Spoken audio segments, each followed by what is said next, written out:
Two program notes. No cat today. Hey, he's off the clock. And second program note, um, off on yoga retreat tomorrow and Wednesday. I'll see a couple of you there. And I'll miss the rest of you terribly. So I know I can count on you guys to get up exactly at the same time and sit exactly in the same chair and do the super highest quality meditation on Tuesday and Wednesday. And then we'll reconvene, reconnoiter, and rendezvous on Thursday for glorious re-celebration. All right. What was I going to say today? Oh, yeah. Today's topic, miracles. Miracles. I thought I'd pick a whopper since I shan't see you for a couple days after this, but miracles.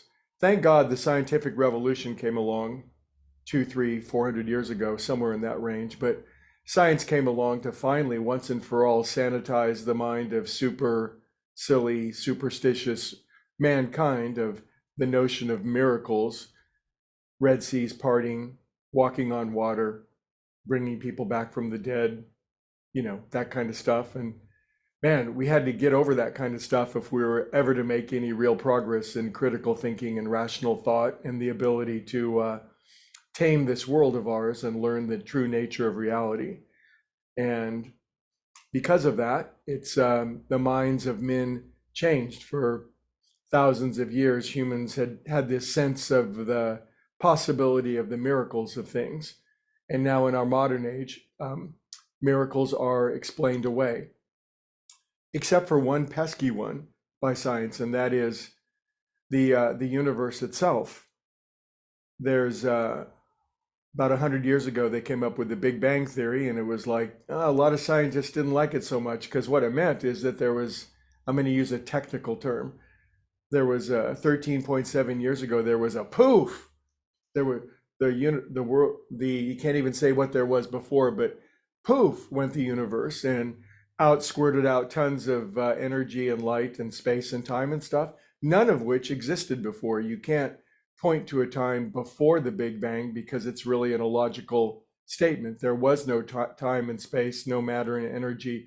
There were no laws and principles prior to the beginning of the Big Bang. So as efficient as science is in explaining away all the silly miracles that have happened since the Big Bang, they can't explain the Big Bang. Now, it doesn't mean that they haven't tried. You cannot believe the hypothetical gyrations and wrestling that a lot of modern cosmologists have done to say how it is that the universe sprang up out of nothing.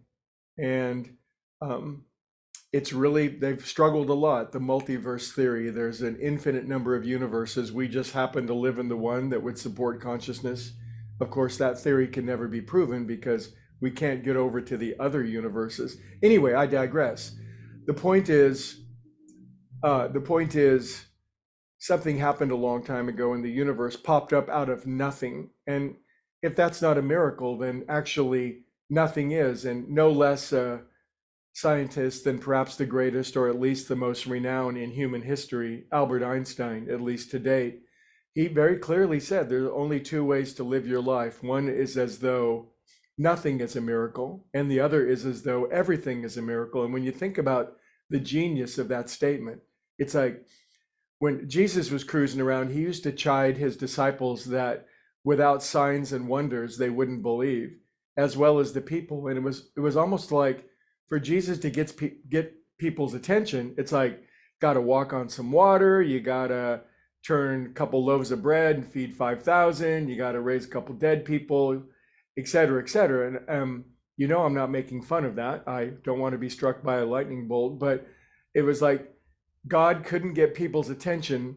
without performing some miracles. And that's true. A miracle does get our attention. Miracles they seem to be the exception to the rule. All of a sudden, normal life is going by, and then poof, something changes in the most miraculous ways that seems to suspend, alter, upgrade, or update the natural laws of existence. Maybe that's a good definition of a miracle. And yet, I believe that just as Einstein said, that it's either all a miracle or nothing is a miracle. And if we begin to cultivate this sense that being itself is a miracle, the fact that we are conscious in any given moment, every moment is a miracle. And if there's one way to cultivate the possibility of miracles happening for us in the future, and who doesn't want a future miracle, right? Is to realize right now is a miracle. Every single moment is a miracle. Miracles aren't the exception to the rule. Miracles are the rule. And I am training myself in this brand of thought. Being itself is a miracle. It's all a miracle. Even what appears not to be a miracle, the fact that I'm conscious, present, alive, I've been given the gift of being in this glorious playground, with all of its ups and downs, but endless upward sweep. To realize that it's all a miracle is, I believe, a fortuitous way of looking at things. So, what do you think about what Einstein said? And is your life a miracle exactly the way that it is? Anyway, I'll see you guys on Thursday, and I really look forward to it. Take care.